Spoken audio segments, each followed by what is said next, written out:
Psalm 139:18 says, "If I were to count them, they would outnumber the grains of sand. When I awake, I am still with you." This verse is part of a larger psalm, Psalm 139, that expresses David's awe and wonder at God's intimate knowledge of him. The verse highlights the vastness of God's thoughts and his constant presence in our lives, even when we sleep and wake. Have you ever felt like God was distant, like he wasn't there when you needed him most? I know that feeling. But there's this beautiful verse in Psalms 139 that always brings me comfort. It says, "If I should count them, they are more in number than the sand. When I awake, I am still with thee." Think about that for a moment. Picture yourself on a beach trying to count every single grain of sand. It's impossible, right? That's how many thoughts God has about you. More than all the sand on every beach in the world. And the most amazing part? Even when we wake up each morning feeling lost or alone, he's still right there. He never left. His presence is constant. His love is endless, like those countless grains of sand. So next time you feel distant from God, remember this verse and know that his thoughts of you are more numerous than you could ever imagine. The verse is often interpreted as a declaration of God's unending love and care for us. The imagery of grains of sand suggests the infinite number of God's thoughts, while the assurance of God's presence when we awaken reinforces the idea that he is with us always. In the context of the entire psalm, this verse emphasizes the themes of God's omnipresence, his intimate knowledge of our lives, and the vastness of his love and care for his people.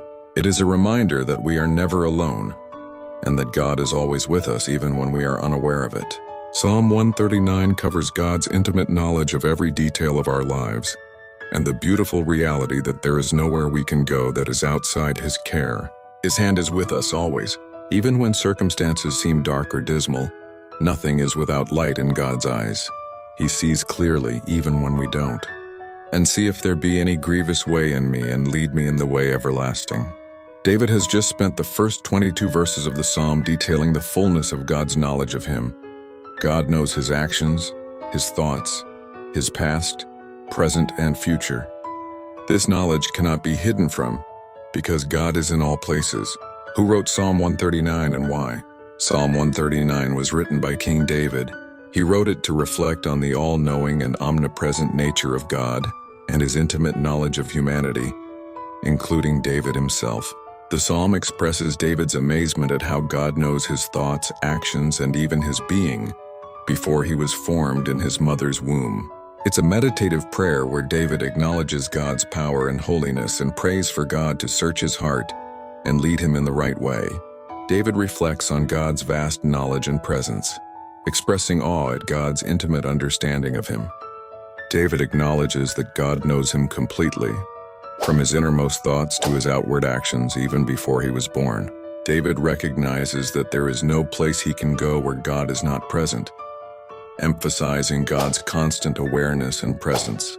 David concludes the psalm by praying for God to search his heart, leading him on the right path and to deal with the wicked. What does Psalm 139 say about abortion? He pointed to a passage in the book of Psalms often cited by anti-abortion groups.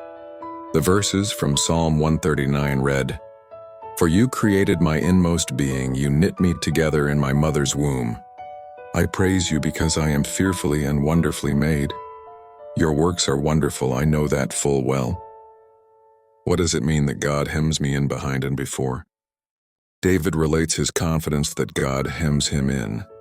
This idea comes from the Hebrew word sur, which is often used of a military siege or fortification.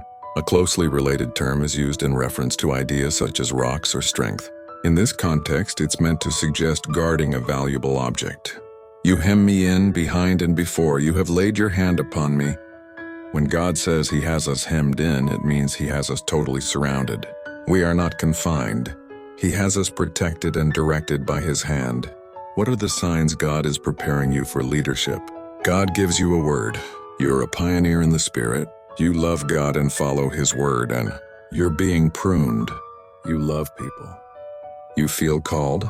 You possess biblical qualities of leadership. You live above reproach. How do you know when God is telling you something?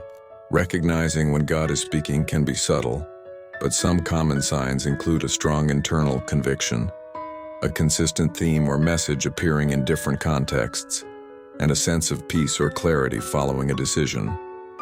It's also important to consider your conscience, prayer, and the guidance of the Bible.